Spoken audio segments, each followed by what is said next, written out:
Satya मंजूचं romantic anniversary celebration, दणक्यात साजरा होणार लग्नाचा वाढदिवस। इन्स्पेक्टर मंजू या मालिकेची कहाणी इंटरेस्टिंग आणि एक्साइटिंग होताना दिसते। तर फायनली सत्या आणि मंजू आता एक झालेले आहेत आणि यानंतर सत्या मंजूच्या लग्नाचा वाढदिवस आहे, तो आता दोघंही दणक्यात साजरा करताना आपल्याला दिसणार आहेत। येणाऱ्या एपिसोड मध्ये आपल्याला बघायला मिळणार आहे की एकीकडे सत्या एकटाच टेरेसवर उभा असतो, तेव्हा मंजू सुद्धा तिथे येते आणि सत्याला विचारते की काय चाललंय तुझ्या मनात। त्यावेळी सत्या म्हणतो की वाघमारे, गेले 3 वर्ष मी आपल्या लग्नाचा वाढदिवस, आपला हा दिवस मी असा साजरा करतोय।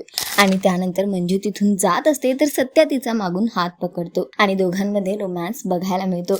इकडे फटाके सुद्धा उडताना दिसत आहेत, कारण दोघांवर आता प्रेमाचा गुलाबी रंग चढलेला आहे। तर दोघांची ही अॅनिव्हर्सरी, हा लग्नाचा वाढदिवस दोघेही एकत्र साजरा करणार आहेत 3 वर्षांनी आणि दोघंही खूप आनंदात दिसत आहेत। तर सध्या तरी दणक्यात सेलिब्रेशन होणार आहे सत्या मंजूच्या लग्नाचा वाढदिवसाचा आणि हा दिवस ठरणार आहे त्यांच्यासाठी खास। बघणं फार महत्त्वाचं असणार आहे की सत्या मंजूच्या या प्रेमाला कोणाची नजर लागणार। तर सध्या तरी शोचा ट्रॅक खूपच इंटरेस्टिंग होतोय। तुम्हाला किती आवडतोय हा ट्रॅक आम्हाला कमेंट करून नक्की सांगा आणि अशाच टेलिव्हिजन अपडेटसाठी टेलिगप्पाला लाईक, शेअर, सबस्क्राईब नक्की करा। नमस्कार।